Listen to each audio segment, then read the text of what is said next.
Hello and welcome to my channel. If you're new here, my name's Tori. I'm a licensed therapist. I was also on reality television. So I was on season 42 of Survivor, which is that show where they put 18 strangers on a deserted island in Fiji. They make you compete, build your own shelter. Eventually someone wins $1 million. So I did that. If you look me up, I look nothing like I do now. I mean, it's similar, but I had blonde hair. I have brown hair now.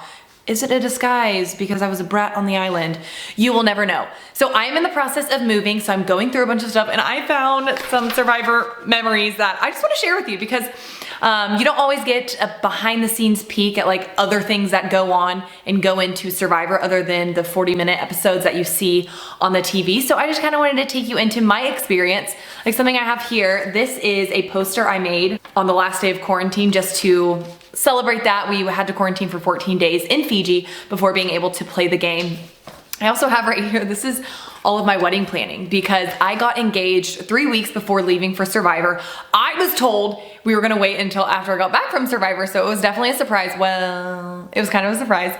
I was pleasantly surprised with how he did it. It was so amazing and special. But therefore, all of the downtime I had before the game and after I got voted out was on to Ponderosa, was spent planning my wedding. So I came back and I had about 3 months to plan pretty much the entire wedding. I did already have the photographer and the venue booked, and I didn't even have my dress picked out. Wow, I only had the photographer and venue booked. I have my emotional item. So if you're familiar with Survivor, people used to get emotional items in the game. So maybe it was like an American flag, maybe it's a picture of your family, a Bible. So we were all able to submit an emotional item. We didn't get them on the island, but this was mine. It's actually from a women's conference I went to years ago. I got it laminated, and it's just a bunch of different scriptures and the title is, "Darling, this is who you are. I am God's child. I've been justified. I belong to God. I am confident that God will perfect the work he has begun in me." All these things to really be able to speak over myself going into something like Survivor, which is so crazy and terrifying. I also just got this random sticky note. It had TM on it because back then my initials were Tori Meehan TM. Now it's Tori Stanley because I got married, but we would never get to be called by our first names because they didn't want us to know each other's names before we started the show. So before filming, we would just be called by our initials. And so I have no idea what this belonged to, but I also have this picture of me and Jonathan Penner and my little sister. This was in the airport when I was 11 years old. I come from a really big family. So there's 5 kids in my family. So therefore we just didn't take a lot of vacations growing up. Like number 1, imagine expenses. Number 2, the chaos of having to take 5 children somewhere. But our very first like big family vacation, we went to Puerto Rico and we had finished the vacation by this point. And I remember just being in the airport and I started just crying. I stopped dead in my tracks. I was crying. And my mom was like, "Are you okay? What happened? What's wrong?" And I just was pointing at someone and she looks and it was Jonathan Penner. And so I went up, I got to say hi to him, obviously got to take a picture with him. And I brought this with me to Fiji. I showed everyone it after I got voted out in Ponderosa. They make fun of me for it now. They're like, "Do you want to see my picture of me and Jonathan Penner?" It's kind of funny. But this is just so monumental and special and significant for me. It's such a full circle moment that me as an 11-year-old girl meeting a Survivor player who I looked up to, I can't fathom 11-year-old Tori being able to comprehend that not 25 years later, oh my gosh, that 15 years later, she was gonna be on the show and she was gonna be someone who maybe a kid comes up to in the airport because they watch. I mean, probably not. Like I said, I was kind of a brat on the show. Felt that paranoia behind me having an idol, because if that's what takes me out, that's honestly stupid. I just wanted to say, like, whatever happens, no hard feelings. Okay. I just hope that they really do see how much Tori has been plotting and going off to look for the idol. Today. So parents are probably gonna be like, no, don't say hi to her. Don't let her teach you how to roll your eyes. This is just so full circle, so significant of being able to look at my younger self and be like, we did it. I could get emotional. Okay, this is my plane ticket home from Los Angeles. Well, because we flew Fiji to Los Angeles, back to Tulsa. These, if you recognize the special wrap, they were my letters from my loved ones. We didn't get them in the game, but I have all of these. So I have, like I said, I have a really big family, and I told my mom, this is my mom's, because my little sister was pregnant whenever I was gone, and her gender reveal party was happening when I was on the island, and I wasn't gonna be able to figure out the gender of her baby. And so I told my mom, I was like, if there's any way that you guys get to send like letters or a video, I want you to share what the gender is through that, because I thought that'd just be a really special moment. And so I didn't figure it out until I got home. And my mom was like, did you get the clue? Did you get the hint? I was like, what do you mean? She's like, well, I did it. I wrote your letter on blue paper. It's a boy. And I was like, at that point, my brain was fried. I got these at Ponderosa after I'd gotten voted out. So I thought that was clever. But the real funny story, are you ready for this? This is actually really sad. It's actually really sad. So I was blazing through all these loved ones' letters, and I was like, oh, I just can't wait to get to my fiance's, because I was recently engaged. I wanted to hear from him. And I was like, oh, these are all so sweet. My grandma, my brother, my dad, my mom. I love all these. And I was like, where's my fiance's? And I was like, where's my fiance's? Where's the letter from Zach? There was no letter from my fiance. So I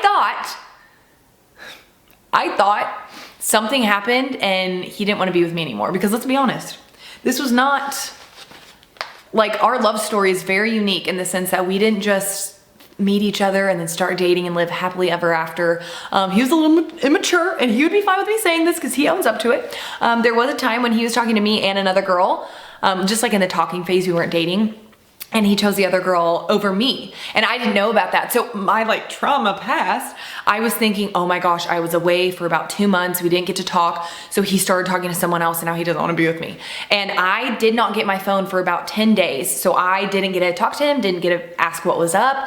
And so whenever we got our phones back in the airport when we were in Los Angeles, the first thing I did, I called him and I just started bawling. I was like, did you change your mind? He's like, what are you talking about? I was like, you didn't send a letter. He's like, I didn't know I could send a letter. So I guess since he wasn't technically my family yet, the production team just didn't know to reach out to him to write me a letter. But also, like, my family could have maybe asked, I don't know. But yeah, that was really, really dramatic. Okay, so these are really interesting. So these is kind of like the Survivor parchment. So we were given these during quarantine, and it says, before you begin this adventure, take a moment and write a note to yourself. We encourage you to go beyond the surface and be as honest as you are willing to be. It may offer great insight post-game. So this is kind of an activity from the Survivor psychologist, which I think is so awesome that CBS and Survivor provides us with psychological services before, during, and after the game. It's something I definitely leaned into. So this first question was, why am I here? And if this is boring to you, you can fast forward. I am gonna read the letter though. Why am I here? This question can be interpreted in 2 ways. Number 1, how did I get here? And number 2, what is the purpose of me being here? My answer to how did I get here is simple. I worked like it depended on me, and I prayed like it depended on God. I am here because I worked hard for this and never gave up. I first auditioned the day I turned 18 years old and continued to submit 2 audition tapes a year until I finally got the call. I am here because dreams really do come true. More than that, I am here because God made a way and led me here. I am here because he is a miracle working, prayer answering, and dream giving father who delights in giving good gifts to me as his daughter. I am here because God needs his people in all areas of the world, including reality TV. And I said, here I am, Lord, send me. That's a verse from Isaiah, and I have that tattooed on my ankles. I am here on purpose for a purpose. And number 2, I am here to inspire women to realize their bodies are so much more than what they look like. I am here to discover a new definition of beauty and gain a deeper appreciation for my body. I am here to play. I am here to win. That's it. That didn't sound like an ending. I'm here to play and I'm here to win. Yeah, so I really did have this desire to go on Survivor, and I did want to share my story of being an eating disorder therapist and having my own struggles with body image, exercise, food issues. And Survivor was so transformational for me when it came to how I view my body and food and working out. I will definitely do a separate video just on that, because I was really worried going into the game that the food restriction, dare I say starvation, of the Survivor diet, aka eating nothing, would really trigger the restrictive behaviors I'd done in the past to try to manipulate my body. And I was really worried I was going to lose weight on the island, which is probably inevitable. You're not eating enough. And then I was gonna go home like the way I looked at a lower weight, which I knew would not have been healthy for me because I entered at a healthy weight. And then I would have tried to keep that same physical body type and weight by continuing to restrict my food and do those eating disorder behaviors. That didn't happen. Thankfully, I was actually really terrified when I saw myself out of the game. The night I got voted out, I was just like staring at myself naked in the mirror for a long time. I did not recognize myself. I thought I looked like a little child. I thought I was gonna be all like freaking jacked like Lindsay and Drea were looking. No, I looked like a little 12-year-old girl with no curves. Okay, the second question they had us ask and answer was, what's my biggest fear? So I put, as a super fan of the show, of course I have game-related fears, such as being the first person voted out. I almost was. I'm so sorry, Zach. Not making the merge. Almost didn't happen. Getting blindsided. Getting a bad edit or a purple edit. I did not want a purple edit. Getting voted out with an idol in my pocket. I didn't even find an idol, so we good. This is so big to me and means so much to me that I'm afraid of squandering it. I'm afraid of building this up in my head for so many years to then be disappointed with the experience or the outcome. I'm afraid this won't amount to everything I thought it would be. Whew, that's pretty honest. I guess what I fear most is being disappointed. Not disappointing others because they're stoked I made it this far, but fear of disappointing my own expectations and fear of this opportunity not amounting to what I've built up or imagined it to be. And then I had put here, what if I changed the narrative and instead of focusing on worst case scenario, I focused on best case scenario. Oh, well, this is so therapist of me. So I have best and worst case scenario. So instead of what if I'm the first person voted out, instead reframe, what if I'm the last person standing? A fear of what if I get a purple edit? What if I'm depicted as a great strategist, LOL, or a villain? What if I don't have any effect on the storyline? What if I'm the one who drives the boats for the strategy? What if I overestimated my abilities and end up sucking in challenges? What if I become the first woman ever to win 5 individual immunity challenges? Close enough, I beat Jonathan twice, I'll take it. What if I get blindsided? Reframe that to, what if my strategy of secret spies works and I'm able to avoid being blindsided? We'll get into that. And then what if my worst fears come true? And then I reframed that to say, what if it ends up being exceedingly and abundantly better than I could have ever asked, thought, or imagined? I'm actually getting emotional. Just because like when I was writing these things, I hadn't experienced anything in Survivor and these fears are just so real.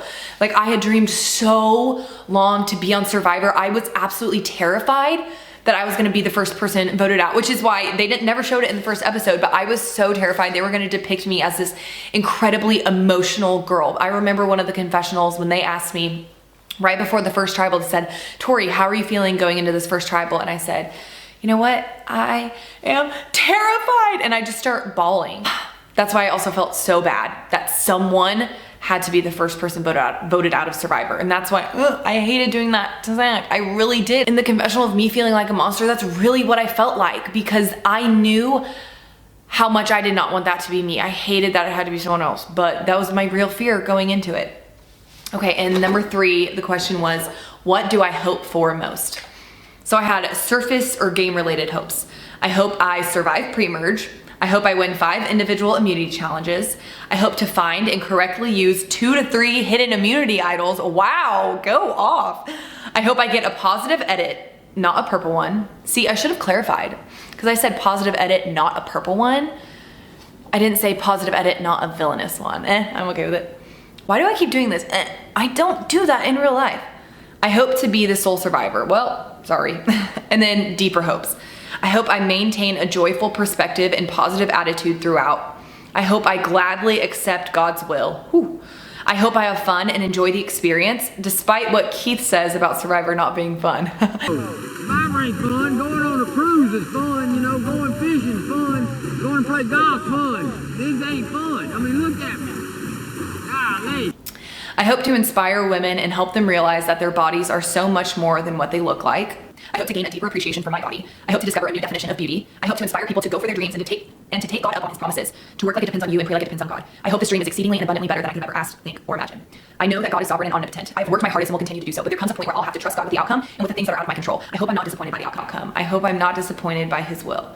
Praying for favor, peace, and victory. Oh, we're so sentimental. Okay. Oh my goodness. Okay, this is hilarious. So this was while I was still going through auditioning, like the casting process. So this kind of looks like a newsletter. So I had heard the story whenever Jeff Probst was auditioning essentially to be the host of Survivor. So this was back before Survivor was a thing and they were trying to cast people. And I believe it was between him and Phil, the host of The Amazing Race. And I don't know where I heard the story. I hope it's true. Fact check me on it. But Jeff wrote a fake news article to give to who I believe was Mark Burnett. I'm not sure on that. And it was a news article essentially saying how popular Survivor got, how much it boomed, and how Jeff was part of it as the host. And so whenever I was going to finals in LA, I had written this article and I was gonna give it to Jeff to like symbolize me wanting to be on the show, doing what he did. That also I feel like showed how big of a fan I was, that I even knew that detail of his life. But I remember I wasn't sure if it was like too gimmicky or something. And so I had asked one of the casting directors there and they said, if you feel iffy about it, you probably just shouldn't do it. And so I agreed with that. Plus I made it on the show regardless, so we're good. But I thought I would share this with you. So the title is Tori Named Sole Survivor. The finale of season 41, because originally I was going to be on 41. The finale of season 41 of Survivor wrapped up last night in Los Angeles, California. That did not age well when they still had the live finale, right, in LA. With the $1 million prize and title of Sole Survivor going to Tulsa, Oklahoma native Tori Meehan. Tori captured all 10 of the jury votes. One juror is noted with saying, "It doesn't matter who Tori was sitting next to in the end. We all knew she played a great game. She formed meaningful relationships with everyone on the tribe. She was a workhorse around camp. She was a challenge beast, and her zest for life lifted everyone's spirits around camp." I've never read this since years ago. Tori Meehan is 23 years old. Okay, so I'm 26 now, so this is 3 years ago. Tori Meehan is 23 years old and she says she had been auditioning for Survivor ever since the day she turned 18, which is the eligible age of participation. When asked about her journey to finally being cast for the show, she said, "I fully believe that if you want something badly enough and put in the work, you can make anything happen. I never took no for an answer because I knew I was destined to be on Survivor. I was a huge super fan. Every Christmas, my family binge watches an entire season of Survivor in our pajamas. That is our Christmas tradition. I brought unique perspective to Survivor because it is a social experiment on human behavior, and that is what my master's degree is in. I knew I had what it took to win Survivor. I just needed the chance to prove it." And then it says, Tori's reaction after her name was called as the winner of Survivor season 41. This little picture. And then another subtitle, first female to win 5 individual immunity challenges. Tori Meehan made history on season 41 of Survivor as she became the first woman to ever win 5 individual immunity challenges. She joins the elite group of Survivor players who also achieved this great feat, including Mike Holloway, Colby Donaldson, Tom Westman, Terry Dietz, Ozzy, and Brad Culpepper. Tori dominated in physical challenges, which was expected due to her muscular stature and CrossFit background, but she proved to be more than just a physical threat. With her puzzle expertise. She says she sharpened her mind by doing various brain games, playing Scrabble, taking intelligence tests, and getting her hands on any type of puzzle she could find. Tori made it known that she wanted to show young girls what it takes to be a strong woman, both physically and mentally, and I think she's done just that. And then I edited my face on a photo of Kim Spradlin. Getting immunity. Survival skills is another subheading. Tori's question, one of the most common questions she gets is, how did you prepare for this once-in-a-lifetime opportunity? Her response, I have a lot of self-awareness, so I knew going into the game that I was going to be a target because of my physical and social skills. Therefore, I had to make myself useful around camp. Before making on the show, I practiced fire making with flint. I learned how to thatch a roof with woven palm fronds. I worked out 5 to 6 days a week so that I could carry my tribe to challenge victory after challenge victory. I did daily brain games and puzzles. I practiced guided imagery. I did one thing every day, even if it was something small that would prepare me for Survivor. I was determined to make my dream a reality. And then there's a section, it runs in the family. Tori's first appearance in a Survivor audition was when she was 7 years old. Her mother, Kathy Meehan, had auditioned for Survivor. Tori is the middle child of 5 kids, and she says that Survivor has brought her family together. It's a family affair. Every Wednesday night, the whole family gathers together and watches Survivor. On a family vacation in 2011, the Meehans ran into Jonathan Penner in the airport. They all claimed that was their favorite memory of the entire trip. Many people asked Tori how she decided who got to come for the loved ones visit. That didn't age well. She said every single person in my family really wanted to come for the loved ones visit. To make it fair, I set up a physical and mental challenge for all of them to compete in. James, my older brother, won, which is why he got to join me in Fiji. I was more concerned with winning the challenges than I cared about the emotional piece of seeing my favorite family members. Sorry, Mom and Dad. So what do we think? Should I have given this to Jeff? Do you think it would have impacted it at all? Okay, honestly, there are so many other things. I have no idea how long this video is, but it's probably long enough. If you made it this far, thank you for joining me in the behind the scenes of my Survivor journey. Not just when I got cast on the show, but even years before. Because like I said, this was a 6-year in the making dream. Even before that, because I've been watching Survivor since I was literally 0. If you've made it this far, thank you for tuning in and joining me on my behind the scenes look of my Survivor experience. Make sure to subscribe to my channel because I'm going to be posting more of my behind the scenes Survivor content to share with y'all. Until then, I hope you have a great day and I hope you chase your dreams just like I unrelentingly chased mine. See ya.